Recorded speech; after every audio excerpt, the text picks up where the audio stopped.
Okay, so let's start our last week together. You can already see my handouts or my worksheet is already full of work because I really want to just concentrate on the end. That's what 11.3 is kind of all about. It's just we're going to take a closer look at the quadratic formula, find out some things that help us with some predictions and will help us with graphing later on.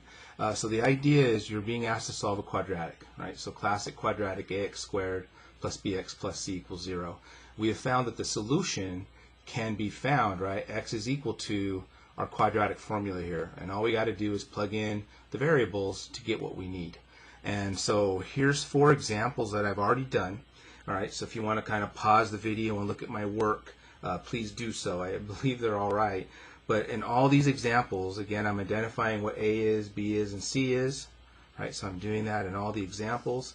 And then I'm coming over to my formula and I'm plugging in the values, right? So there's negative b plus or minus b squared minus 4ac all over 2a.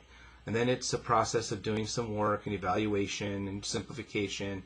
And finally we have 2 answers, right, under normal situations because of the plus minus in the formula. So there's basically what I did in all 3 of them. And again, like I said, if you want to pause the video and check my work, you may do so. But what's happening in 11.3, we're going to take a closer look at a really important part of the quadratic formula, because what you're seeing are all the possibilities. When we solve a quadratic, there are 4 things that can possibly happen. All right. The first thing that can happen is you'll notice right here are we have 2 rational, real zeros. Rational because they're nice, right? I mean, -1 is very easy to find on my number line. 3/2 isn't too bad to plot on my number line. So we have some very nice real zeros or real solutions. I'm sorry, I'm using a college algebra concept, but yeah, we have 2 rational real solutions. So that's one thing that can happen. Let me go down to C, because we also have 2, right? When we come down here, we have -5 plus the square root of 17 over 6 and -5 minus the square root of 17 over 6. These aren't nice. They're still real, right? So we get 2 real, and because they're not nice, we call them irrational numbers.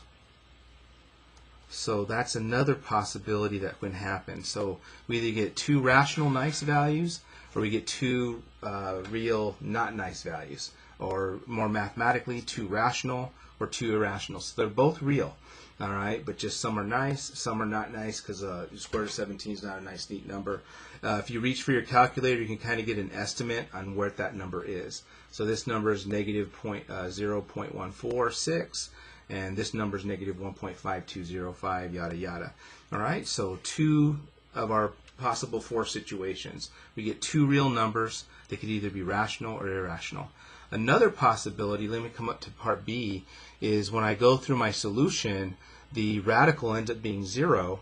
So we're adding and subtracting 0, which is nothing. So our solution is just 10 over 2. So we end up with a nice 5. And so in this case, we end up with 1. It will be rational because it's nice. Solution.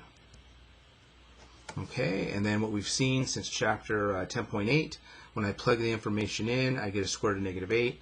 As I do my simplification, we end up with 2 complex solutions.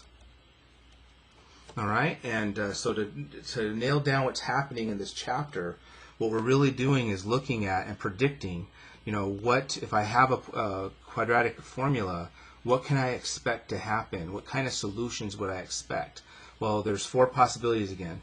You either have 2 complex solutions, you either have 2 real solutions, rational or irrational, or you have 1 rational solution. And that's it. Those are the 4 possibilities that can happen.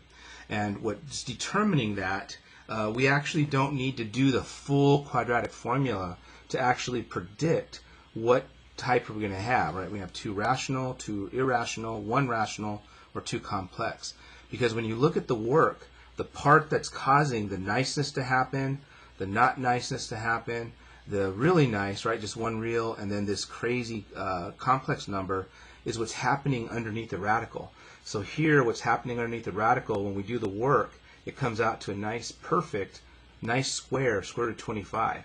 So that's a nice number. We can find that it's 5, and then we get two really nice rational solutions.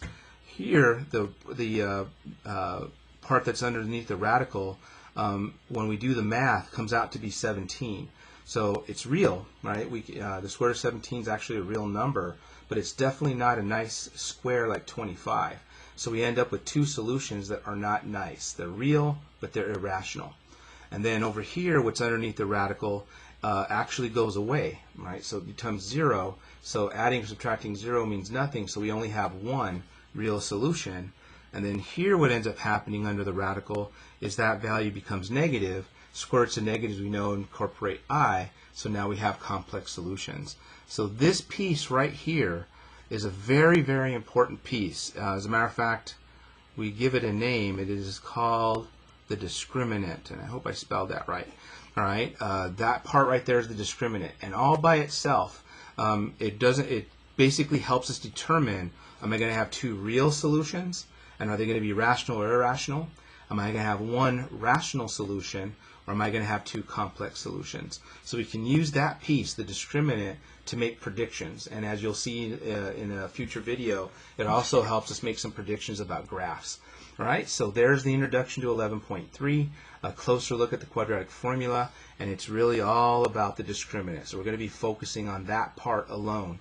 If I wanted to find the actual solutions, I need the whole entire formula. But if I just want to predict what's going to be happening for a particular thing, all I need is that one simple part that's underneath the radical, the discriminant. All right, so let's cut away to another video and practice that idea.